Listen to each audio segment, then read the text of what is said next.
सदा सुहागन रहें आप, अखंड सौभाग्यवती भव। नमस्कार, सुस्वागतम, वेलकम, अभिनंदन।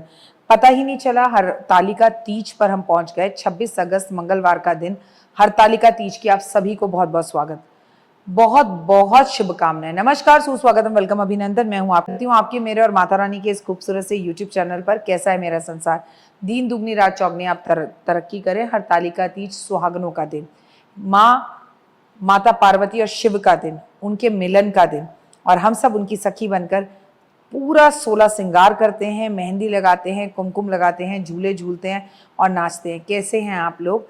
आपका जीवन बहुत खुशियों भरा रहे, आप हमेशा खुश रहें। कार्यक्रम की शुरुआत बिलीव इन कर्मा।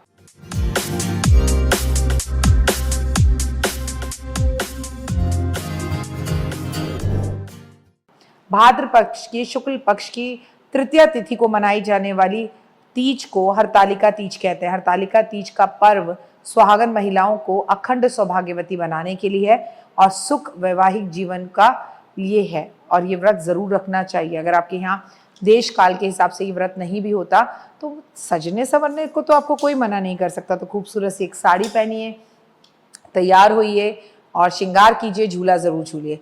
इस दिन सुहागनें 24 घंटे निर्जल व्रत रखती हैं।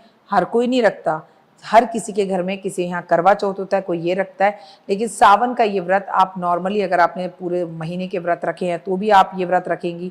शिव और पार्वती की पूजा की जाती है, रात्रि जागरण किया जाता है, दिन में झूले झूले जिए जाते हैं, और ये व्रत को गेवर से खोला जाता है, भगवान को गेवर अर्पण किया जाता है। माता पार्वती को तीज पर मेहंदी लगाकर हरी चूड़ियाँ अर्पण की जाती हैं, श्रृंगार अर्पण किया जाता है। महिलाएं खुद मेहंदी लगाती हैं, हरी चूड़ियाँ पहनती हैं, श्रृंगार करती हैं। हरतालिका तीज का महत्व बहुत है। संतान प्राप्ति के लिए, सुखी वैवाहिक जीवन के लिए, मनचाहा वर पाने के लिए हरतालिका तीज का व्रत अहम माना जाता है। ये माँ पार्वती और शिवजी जी के मिलन का प्रतीक भी है। हरतालिका तीज का व्रत माता पार्वती ने शिव शंकर को पति के रूप में पाने के लिए किया था और सालों की कठिन तपस्या भी की थी, और जिस दिन उन्हें दोबारा पाया था वो सावन की तीज ही थी।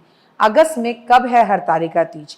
पंचांग के अनुसार साल 2025 में भाद्रपद के मास की शुक्ल पक्ष की तृतीया तिथि का आरंभ 25 अगस्त को दोपहर 12:34 तक हो रहा है, जिसका समापन 26 अगस्त दोपहर 1:54 पर हो रहा है। उदया तिथि से अगर हम देखें तो उस आधार पर 26 अगस्त को मंगलवार वाले दिन हरतालिका तीज मनाई जाएगी। और मैं आपसे कह रही हूँ कि हरतालिका तीज का मंगलवार होना और भी मंगलमय हो गया, क्योंकि ये तो मंगला गौरी व्रत की तरह भी हो गया जो सावन में हम रखते हैं। हरतालिका तीज पर आप माता पार्वती को सिंदूर अर्पण जरूर करिए। सूर्य उदय पर सुबह सुबह जल्दी उठिए, उठकर अच्छे से कपड़े पहनकर और घर के अंदर माँ की पूजा कीजिए, और फिर आप सामाजिक तौर पर बने हुए मंदिर में भी जरूर जाएं।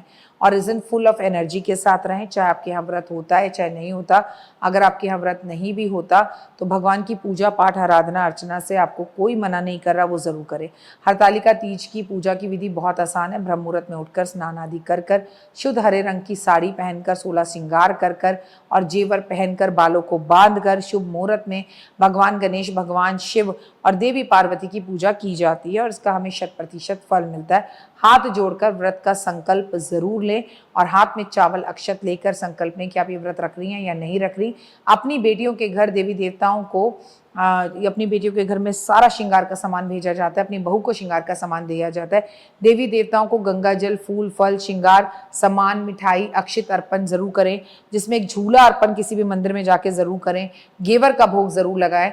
हरतालिका तीज पर भगवान की असीम कृपा आप पर बनी रहे, इसलिए सुहागनों का दिन है, आपस में मिलती हैं, एक दूसरे के कपड़ों की तारीफ करती हैं, अपने पति की लंबी आयु के लिए जो है चमत्कारी व्रत रखती हैं, पूजा पाठ करती हैं, शिव चालीसा पढ़ती हैं, और सबसे बड़ी बात उनकी आर्थिक स्थितियां बढ़ी रहें, इसलिए कुछ दान पुण्य भी अपने हाथ से जरूर करती हैं। 16 श्रृंगार करें तो अपने पति देव के पैर छुएं, उनसे मांग भरवाएं। आज पति पत्नी दोनों एक ही जगह पर खड़े होकर शिव की आदि परिक्रमा जरूर करें। भगवान को फूल अर्पण जरूर करें। आज पुरुषों को अपनी पत्नियों को बालों में लगाने के लिए गजरा यानी फूल जरूर देने चाहिए। अगर हरतालिका तीज आप अपने संतान की तरक्की के लिए रख रही हैं तो इस दिन आपको अपने संतान के साथ शिव मंदिर में जाकर गायत्री मंत्र की माला जाप एक पाठ जरूर करना चाहिए। इसके अलावा शिवलिंग पर 11 बेलपत्र अर्पण जरूर करना चाहिए। ऐसा करने से संतान संतान के जीवन में खुशहाली आती है। और अगर अभी तक आपको संतान नहीं है तो संतान की प्राप्ति होती है। हरतालिका तीज के दिन चुपचाप रहना चाहिए और पति पत्नी को हमेशा अपने प्यार को दूसरों से छुपाना चाहिए। एक प्यारी सी सेल्फी ज़रूर लेनी चाहिए ताकि आप दोनों की यादें हमेशा प्यारी बनी रहे। हरतालिका तीज वाले दिन आपको भगवान शिव और पार्वती की पूजा आराधना अर्चना ज़रूर करनी चाहिए। साथ में गणेश की, कार्तिकेय की भी करनी चाहिए। शिव पुराण ज़रूर पढ़नी चाहिए। भगवान गणेश की पूजा आराधना करने के बाद आपको हरतालिका तीज वाले दिन दान, आटा, चीनी, घी सब कुछ दान करना चाहिए। इस दिन आपको जो है चुपके से भगवान गणेश जी को पंचोपचार विधि से पूजन आराधना करनी चाहिए, दुर्वा अर्पण करनी चाहिए और उन्हें मालपुए का भोग लगाना चाहिए। अगर ये सब आपको नहीं आता तो आप किसी पंडित को बुलवाकर उनसे भी कर सकते हैं। इसके बाद आपको प्रदोष काल में भगवान की विधि विधान से माता पार्वती और शिव को समस्त श्रृंगार का सामान अर्पण करना चाहिए।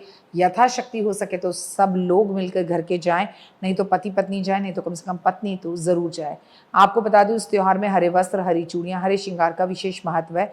वैसे आप पीले कपड़े भी पहन सकते हैं, लाल भी पहन सकते हैं, लेकिन काले नीले रंग के कपड़े इस त्यौहार पर नहीं पहने जाते। इस दिन आपको लाल हरी चूड़ियाँ महिलाओं को गिफ्ट और तोहफे के रूप में ज़रूर देनी चाहिए। पॉजिटिव सोचना चाहिए। और पायल बिछिया सुहागन का प्रतीक है, तीज पर ज़रूर पहनना चाहिए। यथाशक्ति संभव हो तो आपके पति ये सब चीज़ें आपको नहीं दिलाएं। मंगलसूत्र, सिंदूर भगवान को अर्पित इस दिन ज़रूर करना चाहिए। हरतालिका तीज में आप जो है घेवर खाएं और महिलाओं को खिलाएं। मेहंदी लगाना बहुत शुभ माना जाता है। ऐसा करने से जीवन बहुत अच्छा होता है। कई जगहों पे लोग मांग टीका, नथ, अंगूठी, झुमके, तीज का श्रृंगार लेते हैं और कई महिलाएं तीज पर अपने हस्बैंड से नए जेवर भी गिफ्ट और तोहफे के रूप में लेती हैं, वो भी आप ले सकते हैं।